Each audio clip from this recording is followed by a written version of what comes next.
And everybody's there now. Welcome. My name is Wiebke Denike. I teach East Asian literatures here at MIT. And I welcome you today here in my role as the faculty lead for the Comparative Global Humanities Initiative to our roundtable, Humanisms and Renaissances Across World History, a timely and casual conversation. For those of you who are unfamiliar with the Global Humanities Initiative, just a few words on this initiative. The initiative was born in 2021 with the goal of creating an MIT-based worldwide community that works globally towards reinvigorating humanistic learning and education by radically expanding the geographical scope and the temporal depth, historical depth of humanistic disciplines, and thereby also reimagining their critical relevance to the grand challenges of today's world. And Johan actually just put our website link here into the chat for those of you who are online. Please check out our website, check out our mailing list, and I'll briefly say something about what our community is, because we have upcoming events also that we would like to invite you to. So our initiative consists of 9 kind of big topic pillars, we call them, or project groups, and they range from the good life, religions, philosophies, and sciences, to questions of cognition, learning, human flourishing, and neuroscience, medicine, and the healing arts, to good governance in bad times, in particular diplomacies for global governance, to also environment, biodiversity, and planetary stewardship, music across borders, humans and their literatures, heritage, memory, and identity, and also public literacies, civic systems, media, and emotional intelligence, with a project on AI tools for democracy and self-awareness. We have about 40 project leaders from that work around the world, from South Korea to Burma, Egypt to Israel, Spain to China and India. And our community does include academics, but also Grammy Award-winning musicians and composers, national bestseller authors, award-winning poets, and executives of the Lutheran World Federation. We also have Buddhism, Sikhism, and Islam and other religions represented. But that's the kind of diversity of our walks of life. It's quite an amazing community.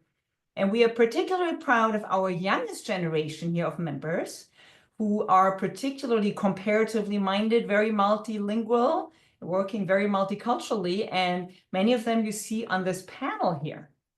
So please sign up for our mailing list. We'll have forum events, and also in particular, we want to invite you for an event on May 14th. That will be a big kind of launch event called Legacies for Our Future, which we'll host in the brand new music building at MIT, courtesy of MIT Music and Theater Arts Department. And there, actually, our very own Mike Block, who I feel like is the greatest living cello player, who's also a composer, singer, educator, and cross-cultural diplomat, will play there, whom you might know from the Silk Road Ensemble. And we have a few other great appearances lined up, including also the South Korean Consul General, who will be talking on cultural and public diplomacy. So please come and join for a great party there. One quick note, we are recording this meeting. Our session today is happening while we have 3 big conventions in town: medieval, Renaissance, Shakespeare. That's why we have the wonderful panelists, but it also means that not everybody can join who wanted to, and we're going to publicly post this on our website, but the audience will not be featured, only the panelists, so do not worry about that. Just quickly about the format, we will start with laying out the landscape with 6 lightning pitches here from our panelists, from specialists ranging across East Asia, Eurasia, from China, the Chinese world, Arabic, Byzantine, Eastern Central European, and then Western European worlds. And also including Jason Chen, who's actually one of my advisees. He is a double major in mechanical engineering and in literature, and is currently writing a thesis on comparative humanisms. He'll be talking about that. And I already want to give a shout out for him, as he'll be graduating with the class of 2025 in May. After these 5-minute lightning pitches by our panelists, we'll have a Q&A of about 30 minutes with the audience, but also between the panelists. I know they certainly want to talk to each other. And we'll end the event today by a few minutes of remarks by the panelists, summarizing our new insights. We'll all learn a lot. I'll learn a lot, I know. Summarizing the takeaways and talking about future goals and hopes. I want to apologize right away also for being hybrid. We wanted to have this option for people who cannot come. I did not imagine I would need to use this myself because I'm at home recovering from a surgery and can unfortunately not be with you in the space. However, you will have here Dr. Johannes Markar, one of the panelists, who will be our leader on the ground here, our maître de plaisir. And I would like to take this opportunity to already introduce him. He is a PhD candidate finishing up in Near Eastern Languages and Civilizations at Harvard University, specializing in modern Arabic thought with a focus on communities often regarded as peripheral. His first book project, The Forgotten Renaissance, explores the role of minority intelligentsia during the 19th century Arab Renaissance, Nahda. And he's currently developing a second project on the history of Arabic print culture in Southeast Asia. Later this year, he'll join the Library of Congress as a Kluge Fellow. And at the Global Humanities Initiative, he works on projects at the intersection of the humanities, governance, and diplomacy. I also want to mention last year, he served as a visiting scholar at the Department of Arabic Studies at the University of Indonesia. That is really the kind of person Johannes is. A Renaissance mind and heart. It's really hard to find something that you can't talk to him about and find inspiring. So I would like to give it over now to you, Johannes, on the ground, to get us started on the lightning pitches. Thank you so much, Professor Deneke, for that wonderful and generous introduction, and welcome everyone again to today's roundtable. It is a true pleasure and honor to be moderating this conversation on the ground. For one, because the Global Humanities Initiative is one of the most vibrant projects that I have personally been part of. And I think today's discussion is going to be a testament to the dynamic conversations that we're hoping to foster. Without further ado, I'll be introducing our speakers in chronological order. First, we'll hear from Professor Deneke, who is the S.C. Fang Professor of Chinese Language and Culture here at the MIT. Her research and teaching encompasses the classical literatures and philosophical traditions of China, Japan, and Korea, comparative studies of East Asia and the pre-modern worlds, world literature and the politics of cultural heritage and memory.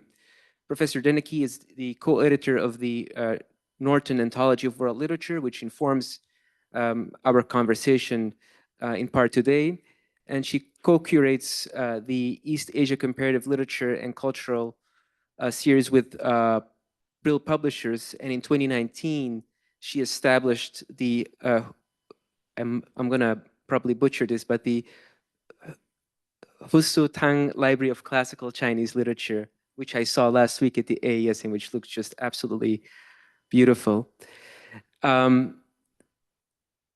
Professor Deneke is currently working on various other projects involving Japanese and Korean literature, and she's of course spearheading this wonderful initiative, the MIT Comparative Global Humanities Initiative, since 2021, as she just elaborated. On my right-hand side is Jason Chen, who is a senior at MIT, double majoring in mechanical engineering and literature. His senior literature thesis explores humanist traditions across cultures and time in Europe and Asia, and he will be pursuing a PhD in mechanical engineering at MIT next year, and is hoping to continue to bridge the humanities and STEM education at universities. And having worked personally with Jason, I can tell he is a modern day Homo universalis, truly. On my left-hand side is Ugo Mondini, Dr. Ugo Mondini, a British Academy postdoctoral fellow at the University of Oxford, England, and a research affiliate at Ghent University in Belgium. He specializes in medieval and early modern Greek poetry and in the teaching of Greek at Byzantine and Ottoman schools. His recent monograph explores how an early 13th century Greek author rewrote the Psalms into Byzantine poetry. And he is currently a visiting researcher here at the MIT, where he is completing a second monograph on a 11th century collection of Byzantine poetry. On the left, we have Václav Zeng, who is a final year PhD candidate and an incoming postdoctoral fellow at Johns Hopkins University. He works on cultural and intellectual history of Central Europe with a focus on Poland and Czechia. He also studies historical theory and historiography. His first book project is tentatively entitled The Age of Uchronia, Hope, Anxiety, and the Polish Renaissance, which explores the utopian, futurist, and emotional cultures of 16th century Poland. And then last but certainly not least, we have Professor Laura Ash, a professor of English literature at the University of Oxford. She works on literature, history, culture, and ideas from the 10th to the 16th century with a focus on England and its neighbors. Her books include most recently Chaucer's Ethical Philosophy, published by Oxford University Press this year, and on today's topic of transformational periods in human understanding, the Oxford English Literary History, Volume 1, Conquest and Transformation. It's a true honor to have you here with us, Professor Ash. Thank you once again all for being here, and I'm going to give it back to you, Wiebke. Yes, thank you very much. What a richness in the room here. This is wonderful. So I will get us started on the origins of this project and also base some of the basic questions underlying it. Can you all see this? Is this okay? Let me see. Okay. So as Johannes already mentioned, the origins of this lie in the most recent edition of the Norton Anthology of World Literature, of which I'm one of the editors, where we decided to open the humanism cluster to Chinese texts, not just including European texts, which was kind of a courageous move to some degree, just as this panel, I think, is very courageous. I've never seen any panel really representing so many parts of Eurasia really on this question of humanisms and renaissances. And in this sense, this is part of a longer conversation over the last 15 years with editors from the Norton Anthology of World Literature, how to basically globalize Western universals in the cultural history of the West. And of course, touchstone topics like humanism, Reformations, Enlightenment. Humanism we have opened now, Reformations, Enlightenment seems like a really holy grail of Western cultural history. We have not touched that yet. It's all European, but who knows what happens in the next edition. And this is exactly the kind of work we want to be doing to globalize our curricula also in our research.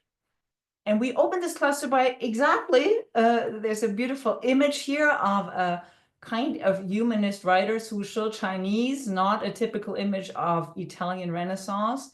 That already is kind of sending a message. And here's the working hypothesis. And I'm not saying that this is, something we should stick with. Rather, we should kind of probe this on our panel here. So this is what I wrote for the introduction about humanism and the specs that make the Chinese Tang and Song dynasties here comparable, the humanists there, to Renaissance Europe.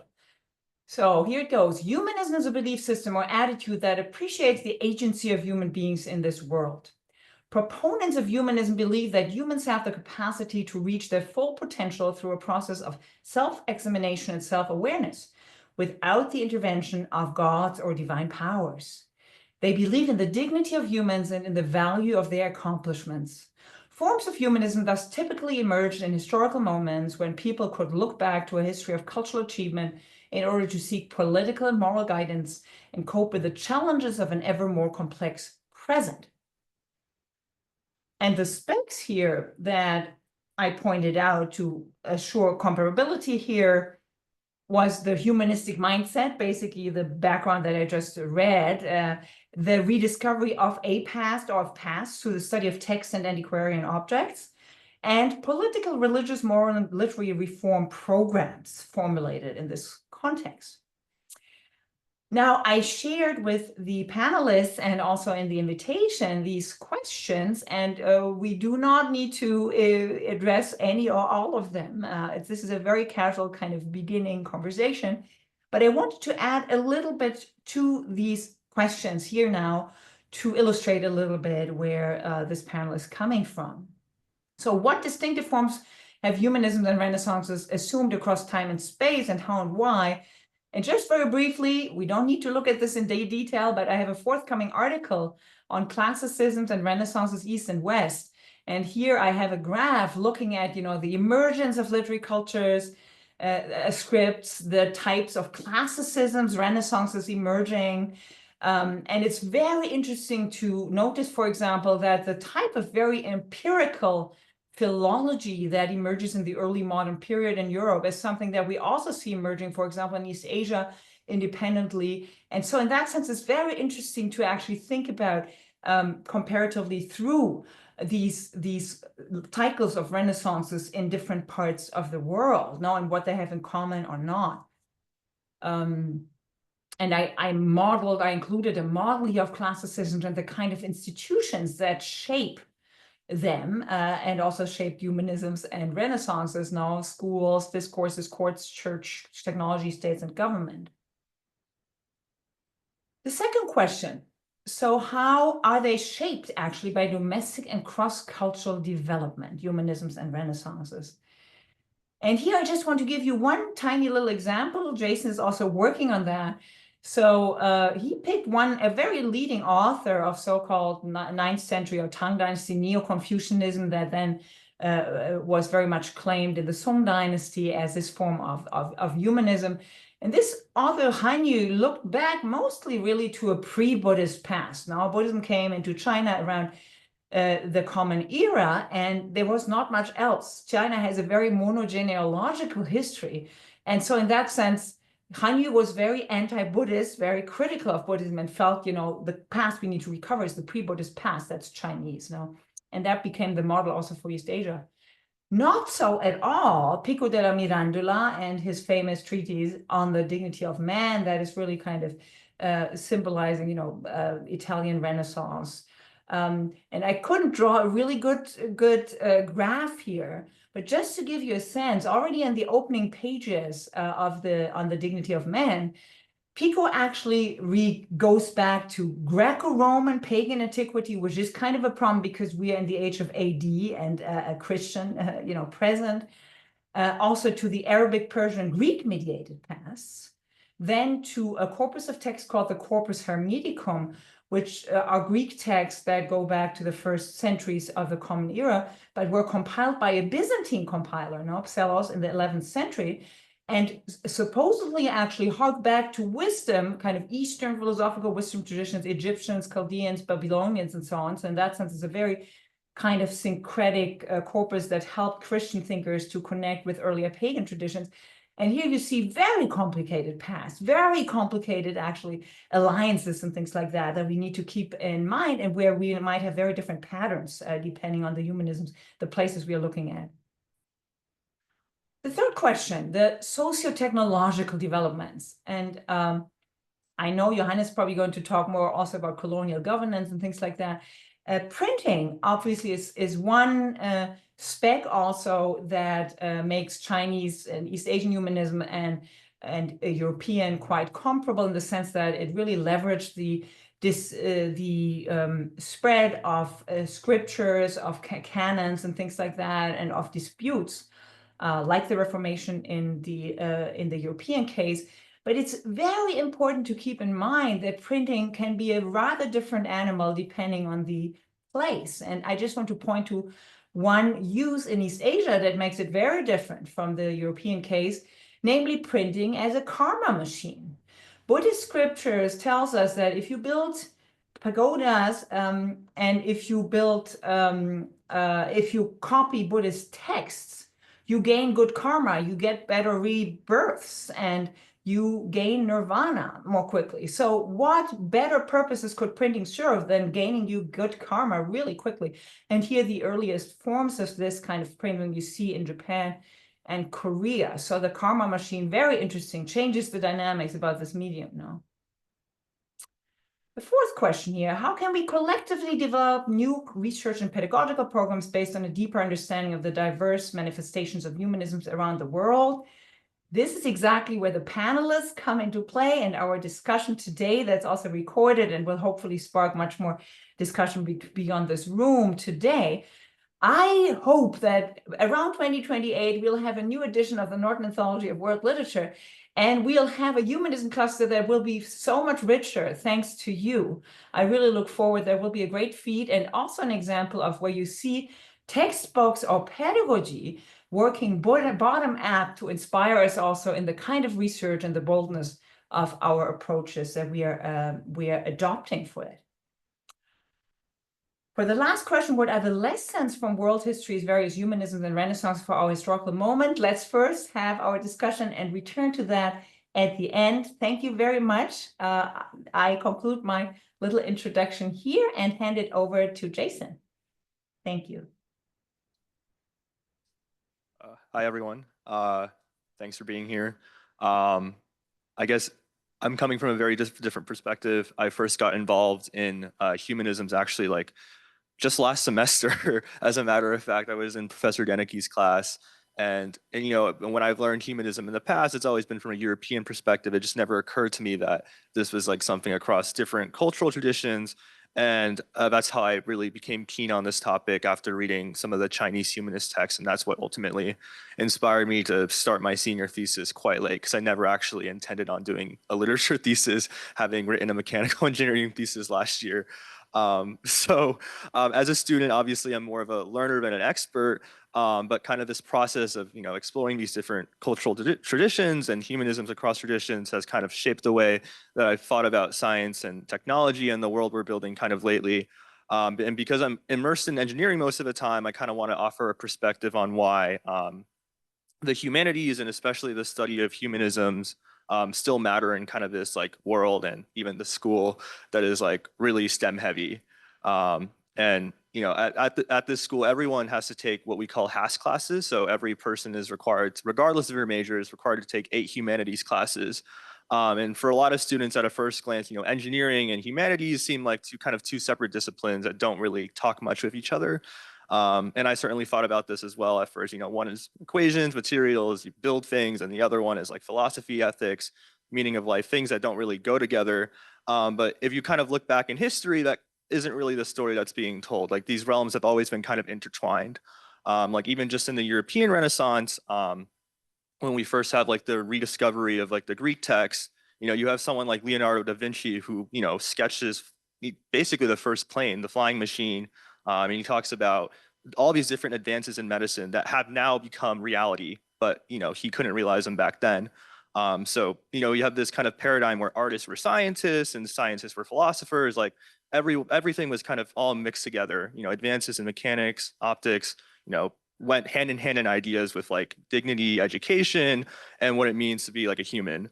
And this obviously isn't unique to Europe. We have like, you know, the Islamic tradition where Islamic scholars made great advances in mathematics and philosophy and astronomy and theology all at the same time, all by the same person.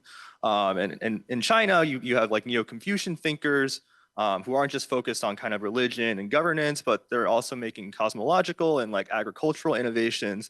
So these were kind of moments across periods of time and like cultures where like technology and humanisms don't just like coexist, they're kind of informing each other. So there has been like a longstanding tradition with humanities and science and technology being together, where as you know, currently that might not be that way, but humanisms kind of wherever it arises isn't just kind of like looking back at the past, it's kind of taking that past and using it to ask better questions of what we can do in the present. And so in the realm of STEM, we can kind of think of this as like, what kind of future are we building with technology? What values are embedded in our technologies and who benefits and who is left out? And these aren't technical questions that we can answer. Rather, these are questions that are human-driven and require the study of humanities to really get good answers and design specifications for kind of these things. And so that's kind of why I think humanism is essential to STEM, because yes, you know, of course we think of engineers needing humanities for ethics and decision-making and that kind of stuff. But if we can kind of think of science and technology as like the study of the way the world is currently, I think humanities is kind of like the study of the world that it could be, what it could be basically in the future. And so that's kind of what I think humanities injects. It injects this kind of imagination, because like I gave earlier, like Leonardo da Vinci, like he didn't know how to build that plane, but he imagined that conception of the plane. And then 5 centuries later, the Orwell brothers actually made it a reality. And so that's kind of like the thing that I want to kind of challenge about that conception of humanities and STEM being 2 separate disciplines. And so like today's challenges, we have like, you know, AI and decarbonization and all these other things.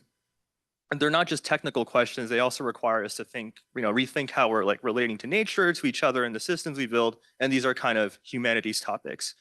And so just to give an example from things that I do, I'm primarily do research in sustainable energy systems.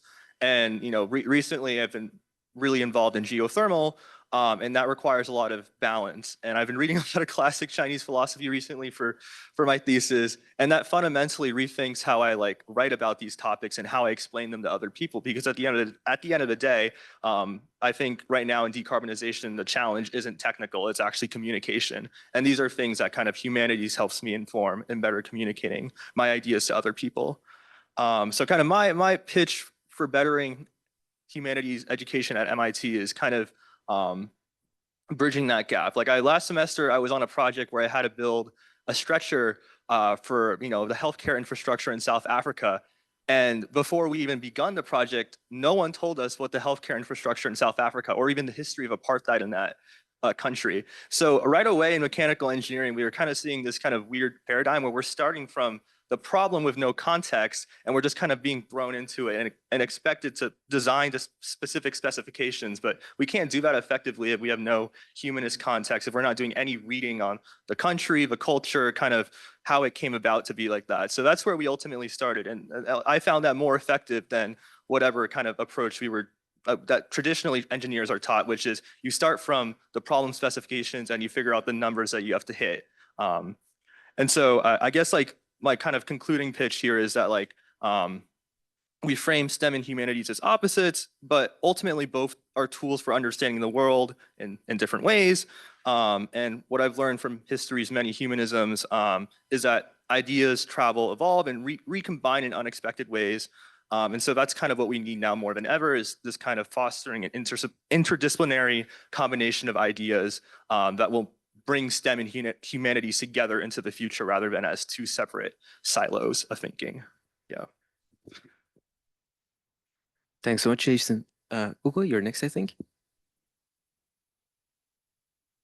Well, thank you so much, Jason, for this. It is quite impressive to speak after Jason, because as a Byzantinist, I will say that Byzantine education was actually done in order to have people like Jason doing things that are not related to humanities, what nowadays we can call humanities, but rather to have people informed in a way in which they can act in their society, in our society nowadays. I thought to structure my presentation today, starting from my field and going out to you with some questions or some points or something, at least I hope.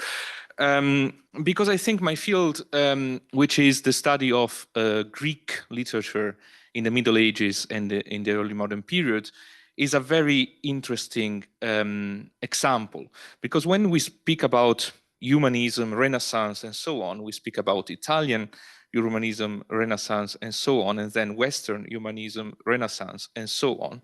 And there is a more or less shared opinion that Greeks had a very important impact on this kind of phenomenon because of 1453, because of the fall of Constantinople in the hands of the Turks, because of the diaspora of the Greeks to the West because of the Concilio, because of Ferrara Firenze, because of the talks between the churches. for this reason, in my field, there has been a lot of debate about what can be found as a commensurable or comparable period of humanism and Renaissance throughout the Middle Ages. And there was a book written by a very important Byzantinist called Paul Lemerle in 1974, which is more or less the standard milestone for Byzantine humanism, Renaissance, and so on. Still nowadays, there has been this very important debate 40 years later about the topics inside the Lemerre. There is a lot of scholarship, but if one starts with humanism, one should start with the Lemerre. And so I think it's very important for our discussion to read the first 4 lines of Lemerre introduction, which are the following, I quote: "In the course of its long history, Byzantium experienced 2 periods of humanism. The first preceded the Crusades, with its origins and early flowering in the 9th to the 10th century. Blah, blah, blah. The second was the humanism of the Paleologans in the 13th to the 15th centuries, which was heralded and prepared for under the Comneni." And then that was the period that provided the intellectuals for Italy. I don't want to enter into the technicalities of my field, but it's very important to start with this point. We have a point in which the most important book about Byzantine humanism starts with sentences that clearly define the parallel between Byzantium and the West, without looking, for instance, to the East. For now, Lemerre was a fantastic scholar. He did so, but it's very important how the framework was posed. At the same time, if we look at our way of understanding humanism in Byzantine culture, we are trying to find in the Byzantine cultures ways of interacting with the classics. This is very important. The classics, I mean classical ancient Greek literature. And with classical, I mean the selection that Byzantines did of ancient literature. We are reading more or less as classicists, we are reading a Byzantine library when we read ancient literature. Going back to a point, I didn't know about Buddha and to gain nirvana in that way, but I remember while Wipke was speaking that one marginalium in a very important manuscript, Ambrosianus Graecus, C 2022 inferior in Milan, has this line telling to people, well, if you don't understand Pindar, my dear student, you should read again at least 32 times, and then you will understand it. And this is very interesting because there is a connection between the students and the teacher. There is a connection between the student who we don't know what he, because mostly were men, he was speaking. We were speaking Greek, he was not speaking Greek, we don't know, but spoken Greek. So the connection between the Greek speaker or the non-Greek speaker student with the text that was written in a language non-understandable for a medieval student, and this way of relating with the ancient text. And then if we move to the other point of what is the sentence about humanism in the Northern Anthology, I thought about agency a lot, because it's not a question that I pose to myself a lot when I think about humanism, or Byzantine humanism. So the self, the human in Byzantium has this connection with God, very strong. We have this very strong connection with God. And so God is very central in the human experience in Byzantium. And there is this thing that I agree with by Mark Lauxerman, in which he thinks that around the year 1000, we have a more intimacy towards God from the side of the self, which also translates in more agency, also in prayer.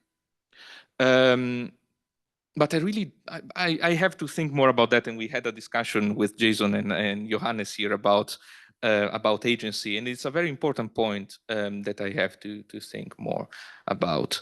And then at the end, I want to end with a very interesting point, I think, for discussion, which is teaching Paideia. I started with Jason, because Jason is a, sorry, Jason, I put you in my speech. I'm improvising, sorry about that.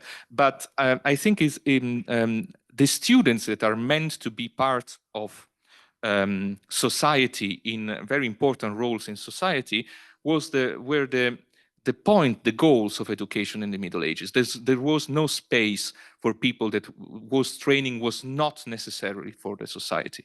So in the Byzantine tradition, in the Byzantine space, we have people that were trained for imperial administration. We have people that were trained for church. Please keep them together, not separate in the Byzantine space. And in general, we have teaching. And teaching in Byzantium is more or less always related to the socialization of people. So how we create out of a classical heritage a strong shared worldview among the elites. This is very crucial for Byzantium, for a space so multicultural, multilingual, and vast as the Byzantine Empire. Shrinking vast, but yeah, not of pro-Byzantinism, I swear, but this is very important for the Byzantine period. And yeah, and then I think we can discuss about how to teach humanism at course with a choral discussion, because I think I have more questions than thoughts. Thank you. Thank you so much, Hugo. That's fascinating. And I already see a connection with what Jason was saying about, questions of education in a modern academy where we have those boundaries between STEM and humanities and how we can rethink their mutual complementarity. Seen as the example from the Byzantine Empire, Renaissances and humanisms have emerged in context far outside the European one. And the Arab world, in which I specialize, is no exception. One relatively early and emblematic example is the 9th century polymath Al-Jahiz's Book of Animals. Far from a straightforward treatise, the Book of Animals is a dazzling exercise in linguistic virtuosity, assembling sources from a wide array of cultural traditions and blending rational inquiry with a flair for entertainment. As Jason already alluded to, both in the Arab and in other traditions, humanism would be continued across disciplines, ranging from literature to ethics, optics to theology. And in the Arab world, it was also not limited to a single linguistic or culture or religious community, despite the categories that I might be using to describe humanism, perhaps as Arab and the like. Among the most striking, if more confessional expressions, are perhaps the polygloth psalters, to make a connection with your work, in the 13th century monasteries of Wadi al-Natron in Egypt, where psalms were produced in parallel columns of Syriac, Armenian, Coptic, and Arabic, centuries before comparable experiments emerged in Egypt. We can also not confine Arab humanism to a single historical moment. By the 19th century, the period in which I specialized, a new kind of renaissance, so-called Nahda, emerged, in part as a project to reimagine the use of the Arabic language amidst sweeping technological and political changes, which I will touch upon later in this brief presentation. What I want to do in the next few minutes is outline 3 dimensions that I see characterizing this very broad and incredibly rich tradition of Arabic humanism or humanisms. And I'll draw primarily on my own background in 19th century studies. What I'm obviously saying is not meant to be exhaustive, but I hope it will be instructive in relating the conversation across regional disciplines. The first point that I want to highlight is that the renaissances or in expressions of humanistic inquiry in the Arab world seem to often emerge at cultural crossroads, in moments of encounter, exchange, and synthesis with the unfamiliar. Translation is obviously one powerful mode through which this has taken place, and we can see that in the famous Abbasid translation movement, as well as in the 19th century. Travel, too, has played a vital role in fostering humanistic inquiry, and the very expansive genre of the rihla, or the travelogue, testifies to this. In this spirit, we might quote the 20th century Quran commentator Muhammad Asad, who once wrote that if water stands motionless, it grows stale and muddy, but when it moves and flows, it becomes clear. So too, man in his wanderings. Perhaps elaborating on Heraclitus's dictum that everything flows, Asad captures the intimate link between movement and intellectual vitality that we often encounter in Middle Eastern history. And as Jason alluded to, ideas don't really come with passports, but move across languages, geographies, and religious boundaries to generate new vocabularies, new genres, and ways of seeing.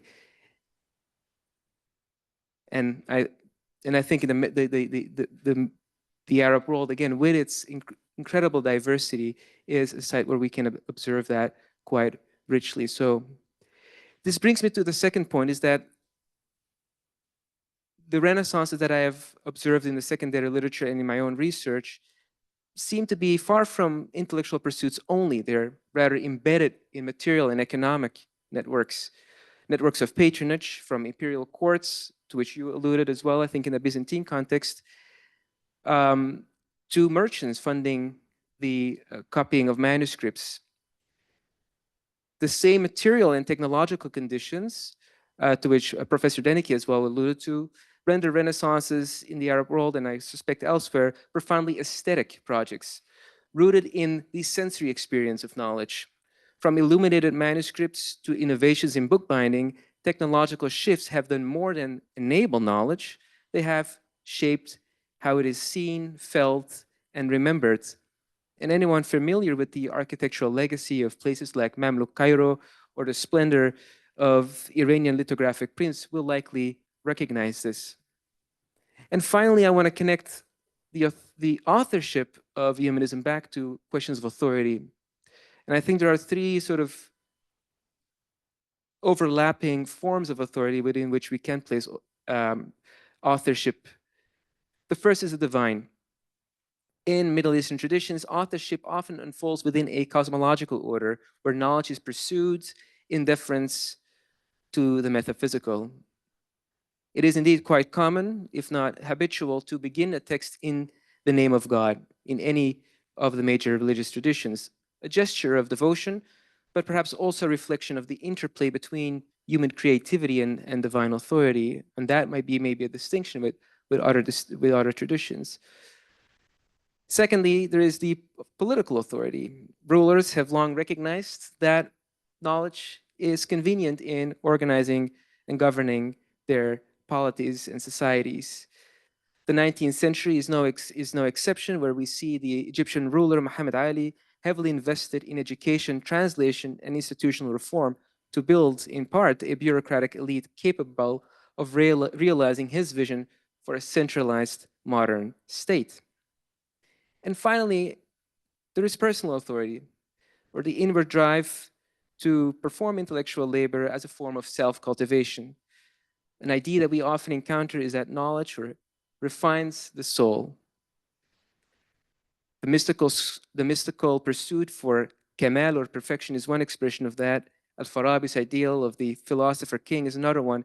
And then in the 19th century, again, we see the Nahda intellectuals seeing education not only as a tool for reform, but also as a path towards ethical and self-aware modern subjectivity.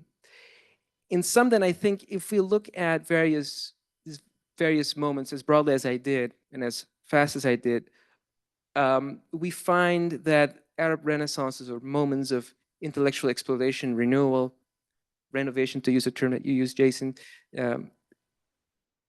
they emerge as moments of rendering the emerging part as a response to a rediscovery of lost knowledge, but they also emerge as moments of reordering traditions, reinterpreting foundational texts, and reimagining intellectual life.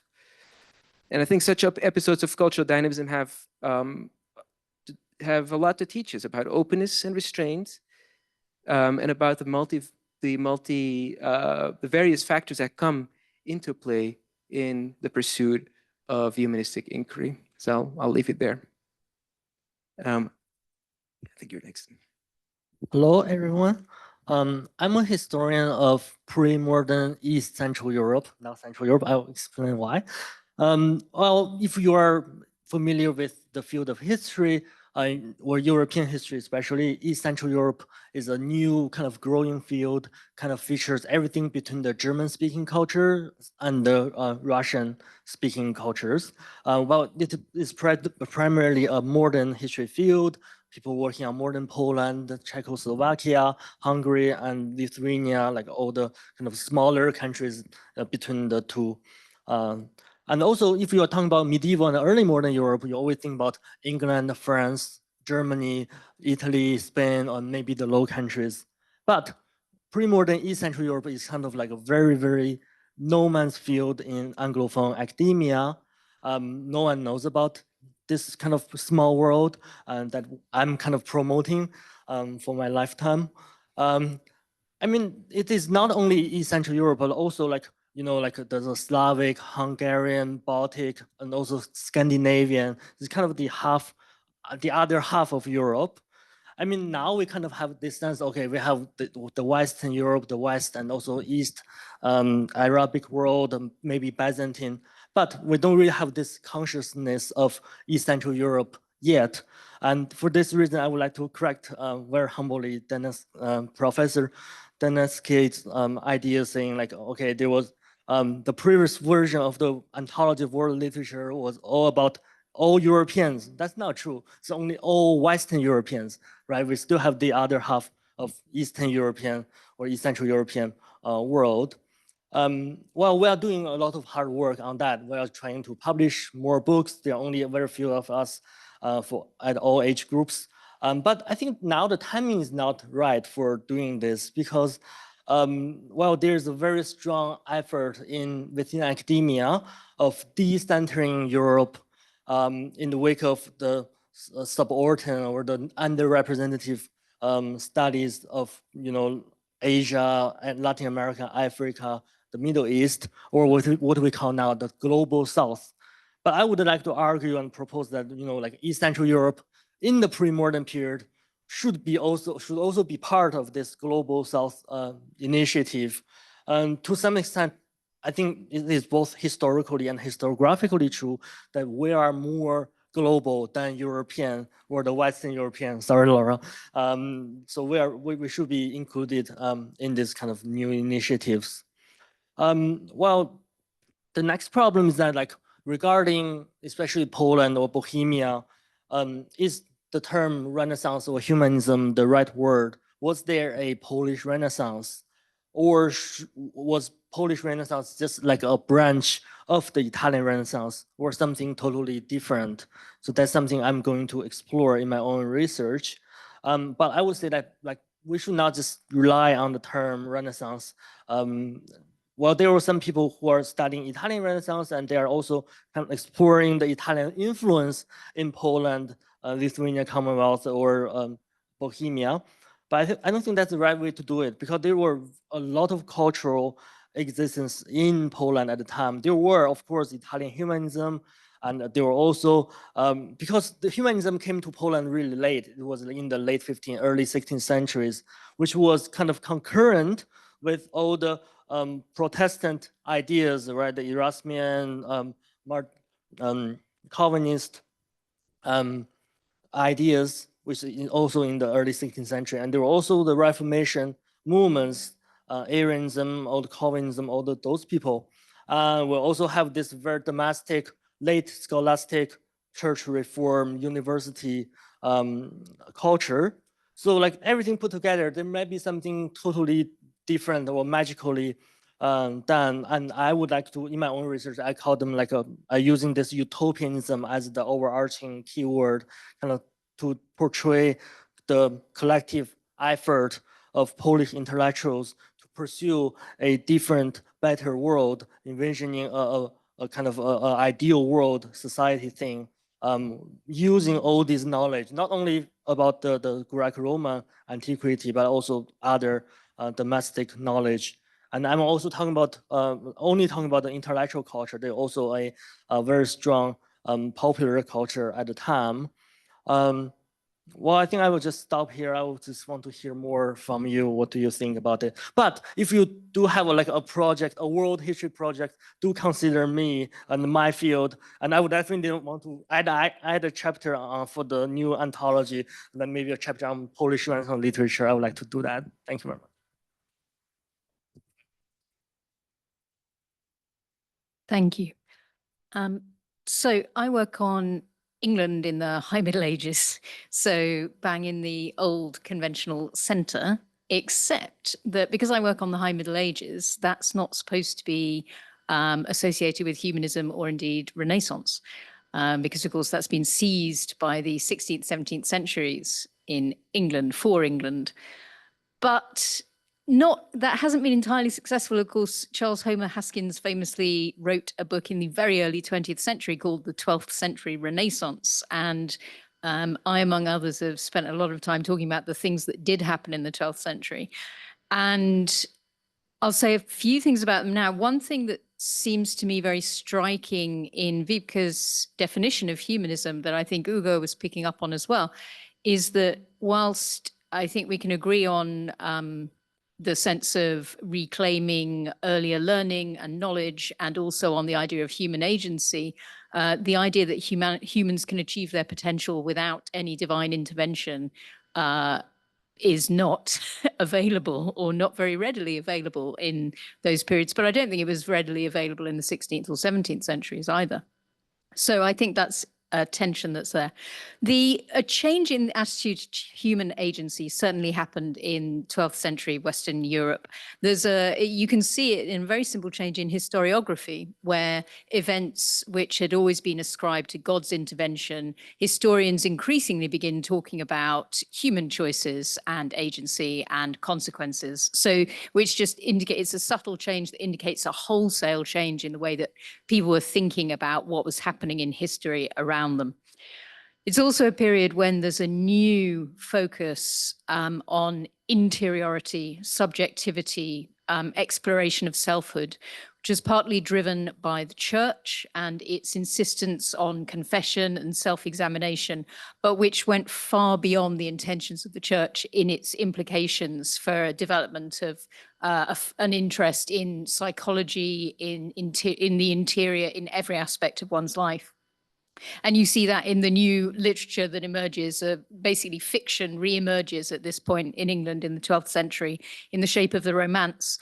And what's fascinating about that is once you have protagonists working through their secular life goals, automatically that brings with it, I think, the most important thing of all that comes with an idea of human agency, which is a new human ethics, an ethics that not only says these are the duties you owe to God, but the duties you owe to other human beings and the ethical bonds that you forge and are in with other human beings.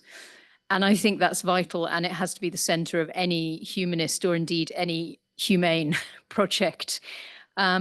So on that phrase, humans have the capacity to reach their full potential without the intervention of the gods. Something that strikes me about this is, how is potential to be understood? And it seems to me there are two possible ways, and I wouldn't want to discard either, but they're problematically different. One is morally. Is it that it is our goal to become good? And that was the standard interpretation. You know, that's true for Aristotle and for Aquinas and for any number of other philosophers. It's a moral idea of potential. But if, in Bernard Williams' famous words, if morality is real, is there anyone in particular left for me to be? Because if we're all trying to be good, if we know what virtue is and we're all striving for the same virtue, then do we have to discard ideas of individuality? And that throws out for our society, I was thinking as Jason was talking, for our society, a very strong sense of human potential, which is our potential as individuals, as discoverers. So I might call that, in opposition to the moral idea of potential, I might call that the scientific idea of potential. But like I say, I wouldn't want to get rid of either, but it's problematic, possibly. And it's interesting that the 13th century, 12th and 13th centuries came hard up against this when Aristotle was rediscovered, obviously via the Arabic world.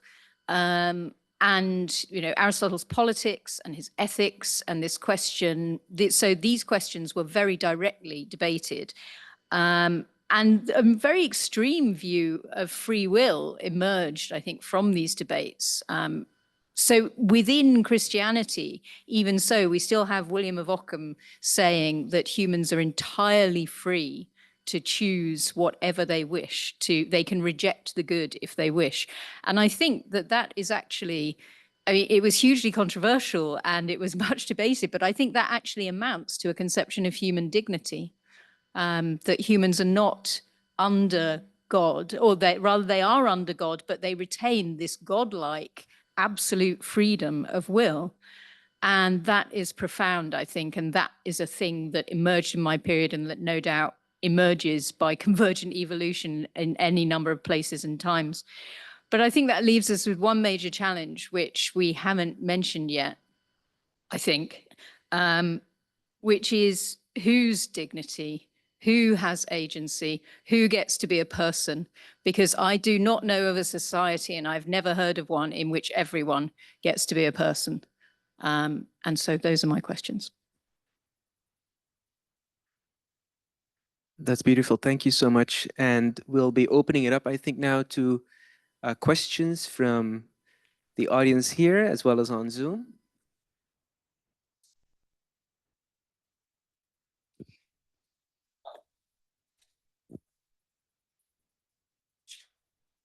You just made it all entirely clear.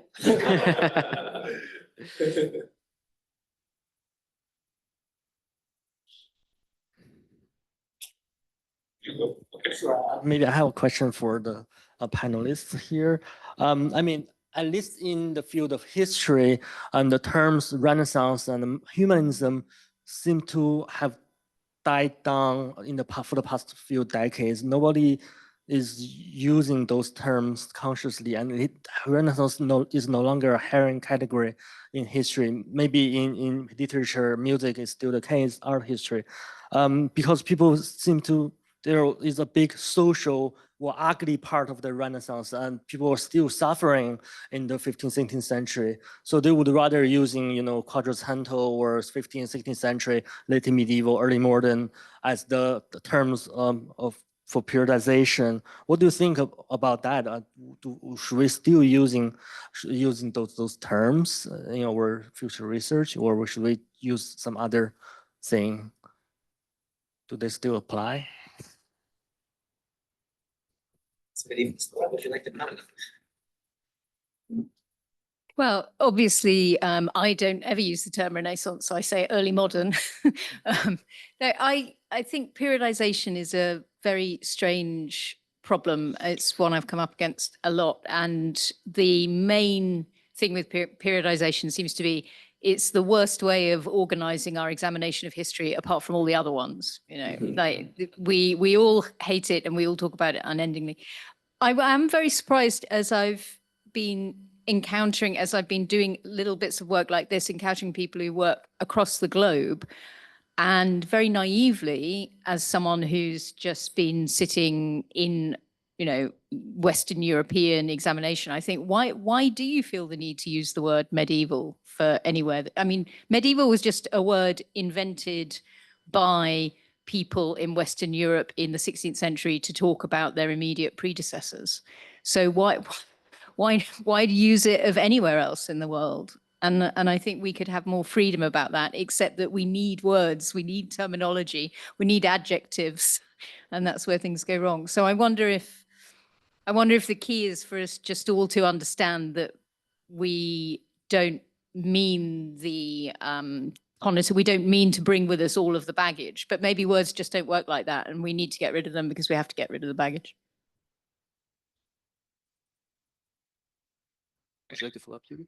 Be a follow-up. As a Byzantinist, I will say, well, if I don't use medieval, I will say Byzantine period, because it's more or less the same. So if we look at the periodization of Europe, let's say, of Byzantium, is more or less of the same period as what we conceive Middle Ages. It's not by chance that one of the biggest questions that we as Byzantinists try to address is when does our history start and not when does our history end. And I don't want to, I don't know, I'm being an apostle of early global studies in the UCLA, but I do understand the point, because I understand the point that there is a continuity there in Byzantium that is very strange, not very strange, but for instance, for us is a very problematic. It's very problematic to put a line and saying, well, this is antiquity and this is Middle Ages. But as for Byzantium, and I'm using Byzantium for a reason and not Greek studies, I will say that 1453 could mark an end. So this is a thing, for instance, that I will say. But I totally agree on the fact that medieval, for instance, if we go around the globe, I really don't understand. I'm the PI of the Torch Network for Medieval Poetry, which is maybe an hypocrisy of me, but one of the point is also to try to address this term medieval in a general sense. Well, the domestic scholars in Poland and Czechia, they will use the term old Poland, old Czech, and they will refer to the 16th century as the golden ages, like the Spanish scholars. That will be another way to do it. I'm curious, Ugo, would you see any drawback to the use of Byzantine? I mean, what would be the critiques of that? Of the use of the term Byzantine as well. Yeah. Well, I will not enter the debate because it's huge, so it's better not to enter that. Well, I totally understand what, just to drop the name, Anthony Kaldelis is saying about Roman. But in general, my research is not about that. So my understanding of I will say, but the Byzantine Empire is I will not I don't know. I never question myself the term Byzantine, but I read a lot of people questioning the term Byzantine, let's put it this way. So yeah, the problem is about also the use of Greek and the multilingualism of the empire, but we will open also a vase of Pandora, I think, here. And yeah. Do we, in the meantime, have any questions from Zoom, Johan, or anyone here in the room?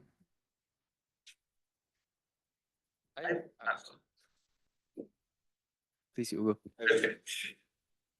I would have a question for you, because I was very fascinated by the fact that you were referring to the global South, and in general to global studies, and I understand your point. So the point of global studies for subjects, for instance, like my subject, was to open to the others.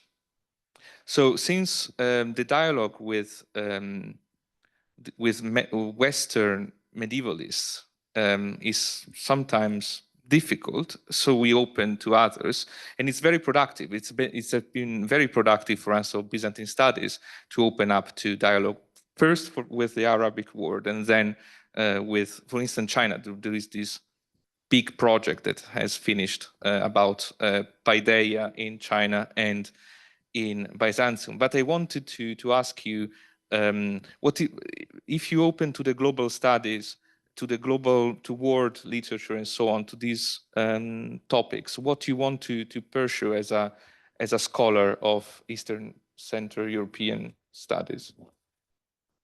Well, I'm a more historian, so I'm more thinking about those human experiences and human existence, which should be, like recorded in somehow, some way.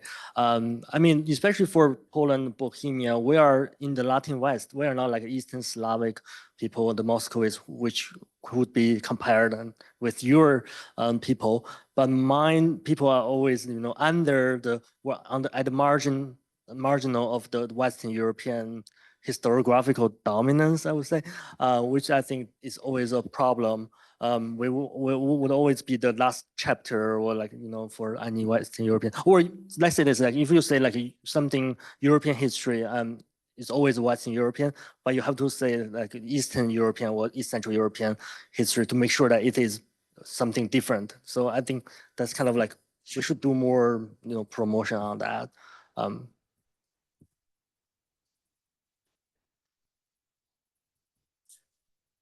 Please. Many thanks for organizing this thought-provoking panel. I'm wondering, as I can see the juxtaposition of Europe Renaissance and Arab Renaissance, I would like to ask more about what are some similarities and differences between these two. Especially, I'm curious to know more, as you are saying, in case of Arab Renaissance, people were still invoking God, and the gods had an important role in this interplay of creative activities and intellectual pursuits. But in contrast, when we think about Europe Renaissance, it's basically generally, I mean, I'm not an expert in this field, but my impression is that decentering God and trying to just heavily rely on rational ways of solving human issues. So in that sense, it was striking to see the opposite trend in a way. And also that makes me to think in juxtaposition with what Professor Zhang mentioned about how utopia became an important overarching theme of his research to make things cohere as you navigate all different terrains. Because in the end, okay, if it's not God, if it's not human, it should be somewhere else in an idealistic, unreachable way. So I just wonder how these three things, human, God, and utopia in a way plays role in understanding the pursuit of humanisms across these areas. Yeah, how do we treat God? Laura, would you like to answer it? Well, to some degree, I think that the general belief that we have that the teleology, Anglo-American teleology, that says that obviously I'm annoyed with because it consigns the Middle Ages to being the Dark Ages, and then says the Renaissance happens, God gets pushed aside, science comes to the fore, then we have the Enlightenment, then we have modern politics, we have liberty, we have freedom, and all of this is obviously a very partial, deeply partial narrative in any case, because liberty and freedom turns out to mean imperialism and colonialism. But it's also deeply unclear to me that God was pushed aside. The role that religion is playing in politics right now is astonishing in many ways to me. And it varies from country to country and culture to culture, but it's certainly in no sense pushed aside. And of course, the idea, the one problem, deep problem, is the idea that science is inherently about objective rationalism, is itself mad. And so really we've just created a new set of ideologies to explain why what we're doing is the best. And that's one of the reasons, of course, why we are historians, right? Because you look at other times and you see, and you go, oh, look at them creating their ideology to make it look like what they're doing is the best. And then you pause for a moment and reflect.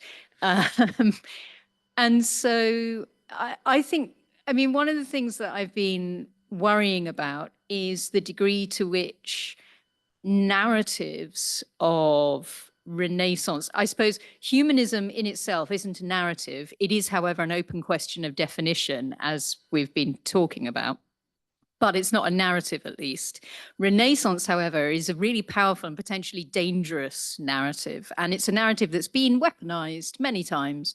And one of the chief ways that that's happened, of course, is the idea that we've been slightly euphemistically dancing around, which is it's not just that it's silly for the word medieval to be applied to other parts of the globe. It's that the word medieval was applied to other parts of the globe as a precursor to conquering them and taking them over and enslaving their people and stealing all their stuff. And so and it comes from a narrative that says and I'm thinking particularly of 19th century Britain. So 19th century Britain, historical narratives were all about, we've been through it. We were subjected by the glorious Normans.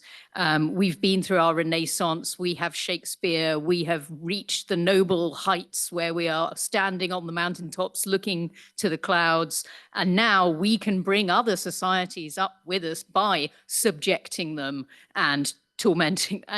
And the whole thing is so morally bankrupt. And so the dangers in these narratives because the other difficulty, I think, is that we've been talking about potential and good. And of course, those are the most dangerous words of all, words that no one can say they're against, but that everyone might disagree as to what they mean. What is good. And this is where I'm back to, yes, so who is a person and what is good for that person? And there, of course, we're at the sharp end of what Jason's going to do with his life, which is make science and humanistic concerns somehow work together. Thank you so much. Well, the God question, I'm wondering, Wiebke, if you want to speak to that, in fact, given the work that you've done, in part in the Norton Ontology, to outline the various religious influences we see in China. Would you like to speak to that a little bit? Yes, thank you. No, this is all very fascinating. So again, to the criticism of my working definition of talking about how humans can reach their full potential without divine intervention. And I have to admit, I've just been much more Chinese Confucian and philosophical in that. And that is already a statement against, I think, much more Western notions of humanism. They're Western European, no? In the sense that in Confucianism, as it says, 子不语, the master did not speak of gods and of spirits. It's all about here and what humans can do in this world. And yes, you have these ancestral spirits that people become when they die and they need to be worshipped. But basically, it's a very secular cosmos that was then also reinforced by the Jesuits, of course, when they came to China and realized, oh, let's say it's a philosophy, it's not a religion, then we don't have problems with the Pope and with, converts and so on. But in that sense, it's also more the kind of secularized Western philosophical enlightenment notion, perhaps, of humanism that I'm bringing in here. And related to that, I do want, I really appreciate our somewhat Manichaean discussion now also of Renaissance, humanisms, the dark sides of it, the question of who belongs exactly in the times when these humanisms arose. A lot of people did not belong, no, women, slaves, whatever, even people, who didn't have education, depending on place and period. And also the question with Václav, who belongs today to have a claim to something like we have a Renaissance or we have humanism. And there, Laura, I do want to mention that if you sit in the center, it's so easy to undo all these dangerous kind of periodizations that come out of the West, like Renaissance, and just say like, we all don't want this and it's evil, it's related to colonialism. But it's important to remember that for a lot of non-Western traditions, these are ways to up-level themselves, no? I mean, especially in the 19th century, everybody has a Renaissance. Because it's a national renaissance where people feel like they are rediscovering themselves and they're relating, somehow to Western Europe and so on. So in that sense, it is cultural capital and we can deny it from the center, but we cannot deny it to people who feel like this is actually, we want to be, like Václav said, please include me on discussions about humanism and I want to say something about Poland, no? So there's also a really interesting dynamic there of the darker side. And for the brighter side, perhaps we could almost already go into the ending things and Sounds good, yeah. statement towards the end. So much on the question also of God, where I think this is really interesting to look at different places and to what it even means. I mean, if you look like for Buddhism, there's no God really, no.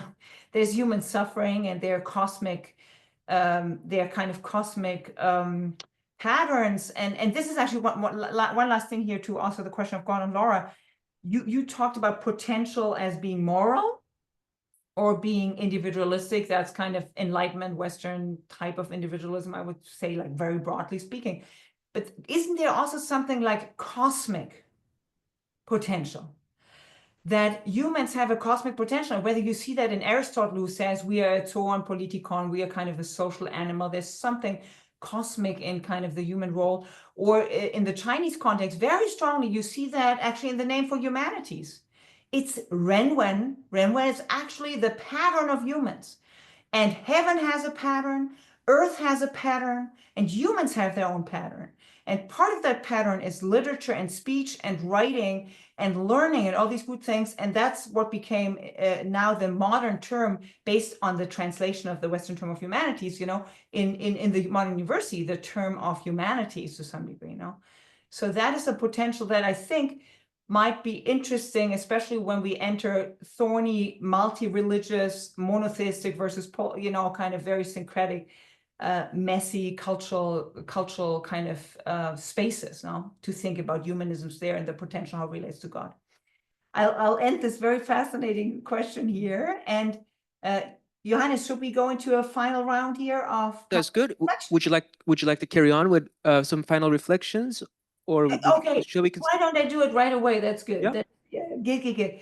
So so there's the dark side. We just talked about that. The bright side also really of humanisms and Renaissance is something that I do want to emphasize. And I think, you know, picking up on Jason here and also on Ugo and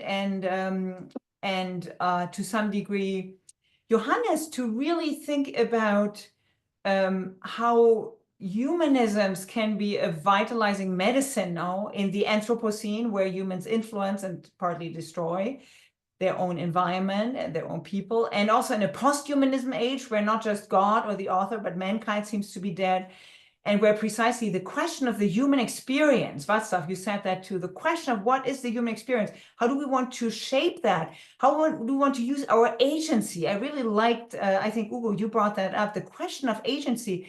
One of the things that I find fascinating about moments that you can identify as being kind of humanisms in the context of Renaissance's revival movements with reform agendas and things like that, it is really this idea of kind of human up-leveling and empowerment, of self-cultivation, of self-awareness.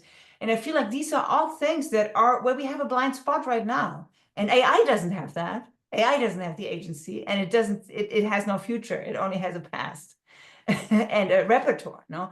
And in that sense, those forms of like aiming for forms of self-cultivation, self-awareness, that's, I feel like, where really a power of humanism is, where I understand the dark side of it historically and so on, but where I think there's an incredible power now for humanism. And then going off in the direction of Jason again, after all, it's important to emphasize that the Renaissance universities are very much the precursor of our modern research university. And we are entering now, I think, especially in this country, as you know, universities are being majorly threatened after 200 years of fantastic success of the model of the modern research university, going back to Berlin, 1810, the Humboldtian model. Now, after 200 years, we are moving into something kind of new, and where I think it's also really important that we know our roots, and many different roots, perhaps in different parts around the globe, where it is about human empowerment, about human self-reflection, about the pursuit of knowledge, and definitely about the integration of kind of humanistic type of knowledge, of practical homo faber kind of things, of problem solving in the present and serving the historical moment that we are in. A lot of the humanists in many different places around the world were diplomats too, no? And in that sense, here we have I think, the lessons learned for humanism and Renaissance is now to recover that in some way or make it vibrant for today is the advocacy for the modern research university and its kind of roots, and we can globalize those roots into other places and times, and also really the advocacy for the humanities, because after all, humanisti that goes back to the Renaissance is, I think, a term that we do want to keep up there. We don't want to become holistic STEM or kind of another form of social science, I have to say. So holding on to some terms, even if they're problematic and hard to understand, might be important. And I think for that, it's particularly important to recover somehow the vibrancy of humanism and Renaissances in a global way. Thank you. Thank you for reminding us of the bright side of the humanities and humanisms, but also bringing the question of artificial intelligence, which I think indeed brings a whole new horizon for us as modern day scholars to think about not only the relationship between the humanities and STEM, but knowledge production at large and agency as individual researchers. What I would suggest is that we continue this discussion from left to right with some final concluding thoughts from each of the panelists. Václav, would you want to carry on? Sure, thank you. So going beyond my own East Central Europe, I think you get my point. As I'm also a historical theorist, I want to end with this kind of idea of the term Renaissance in contemporary. Well, I never do contemporary, but sure. I mean, the term was kind of constructed in the 19th century by Jo Michelet and then followed by Jacob Burckhardt, and then it kind of went wild. Right, it's still using, everybody is using it historiographically, popular, and also political discourse. So that's why we have so many Renaissances. We have 12th century Ottonian, the proper Renaissance, and then we have Jewish Renaissance, Harlem Renaissance, Chinese Renaissance in the 19th century, and then now in the 21st century again, right? So everybody is using this kind of Renaissance and kind of to talk about history and the present day. So since it seemed like there was a golden age in our past, I want to revive it. So there's sort of like a wishfulness and the wistfulness. I think I'm going to write a book on that, but just be careful with this kind of all kinds of uses and abuses of the term Renaissance in the present day. Thank you. I'm not very good at conclusions, but I don't know. The thing that maybe was the most interesting for me was also to think about imagination and future. So this is very important when we do humanities. And maybe while looking at the past and looking at the sources that are sources that mostly come from a part of our past, which is the part of our past that could write, we should also think about what we can produce now in our present. And as the ancient narrators, when they created narrations about classical Athens to discuss about current matters of affair without being attacked for that, maybe it's a good way to think about the past, reanalyze the past, rethink about the past, and to do something for the present, also through education and teaching, which is not a thing that we touched, I think, during our discussion, but it's very important for us working in academia, because it's the way in which we directly interact with people that are not still not trained, and I think it's very important. And I'll run with that, the idea of the imaginary, a theme to which I think Wiebke as well alluded to, is we're in some sense confined, have long been confined in thinking about humanisms within these very civilizational categories. And we've talked about that today, as well as sort of the limitations of temporal ways of thinking about the development of human understanding. And I'm, as someone who works on a minority community, the Coptic community in particular in 19th century Egypt, this is a question that's very germane to my research. It's always difficult. You use the word Coptic and you define an intellectual by virtue of their religion. And for me, the question of how can we transcend these categories to arrive at an understanding of intellectual understanding, the distribution or circulation of ideas, is one that I often think about. And one thing that I'm hoping we may be able to achieve in conversation with scholars from various traditions is to think more about, or I wonder if that's a possibility, to think more about the channels through which ideas flow, the actors that animate those moments of renewal, both as agents and perhaps as those that are excluded, as we alluded to. The institutional channels that make moments of renewal possible. I think there's much to be learned from